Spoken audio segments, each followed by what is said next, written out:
Thank you, Mr. Speaker. The first step in attracting investment is building relationships on trust and respect, while significant capital only flows when investors are assured that risks do not outweigh rewards. Instead, this government has spent hundreds of thousands of dollars attacking the very companies they seek future investment from, and even more suing these same companies for having the audacity to invoke the terms of a legal contract. To the Minister of Energy, do you honestly believe that litigation, smear campaigns and retroactive legislation will build positive working relationships with electricity producers and investors? The Deputy Premier. Another member of the opposition standing up for corporations against ordinary consumers, Mr. Speaker. I have to say that I am deeply troubled. I understand that these end-run clauses were negotiated in before that member was in government, but surely he knows that something wasn't right with those, because Albertans do. Albertans deserve to have stable, affordable electricity, and our government is going to stand up for Albertans when it comes to that, Mr. Speaker. I wish the other parties would actually stop and think about the people that they're refusing to protect, because Albertans deserve a government that's got their back, and that's what they've got.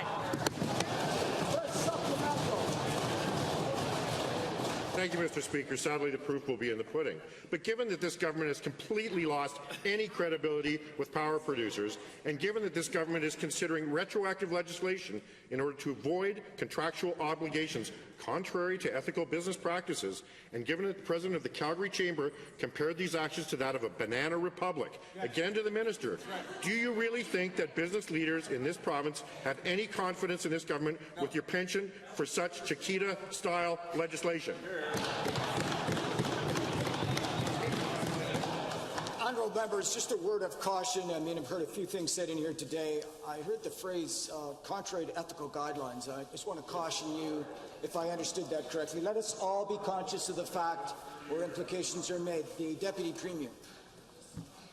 Thank you very much, Mr. Speaker. You want to talk about being ethical. How about when the government of the day sold deregulation as a way to transfer risk from the public to the private sector? And today they're asking us, in this very House, more than once, Mr. Speaker, to just take those risks that have been 11th hour inserted into these negotiations of some sort and pass billions of dollars onto consumers. And, Mr. Speaker, we're going to stand up for consumers. I know they want to pretend that everything they did was good, but I can tell you, that was not good, Mr. Speaker. Thank you, Mr. Speaker. Straight from the Karl Marx playbook. Given that litigating against Alberta companies for simply following legal contracts flies in the face of accepted business practices, and given that introducing heavy-handed, retroactive legislation would further erode investor confidence, and given that these actions will continue to negatively impact investment with respect to capital infrastructure and power generation, again to the Minister, is your government, on behalf of taxpayers, preparing to finance much-needed capital projects in natural gas and renewable power generation in Alberta with an even deeper sea of red ink? The Honourable Deputy Premier. Well, it looks like the banana's in the tailpipe, Mr. Speaker. If there's one thing you can count on from the opposition, it's that they'll side with corporations to go up against Albertans anytime they get a chance, and that's exactly what we're seeing yet again here today, Mr. Speaker.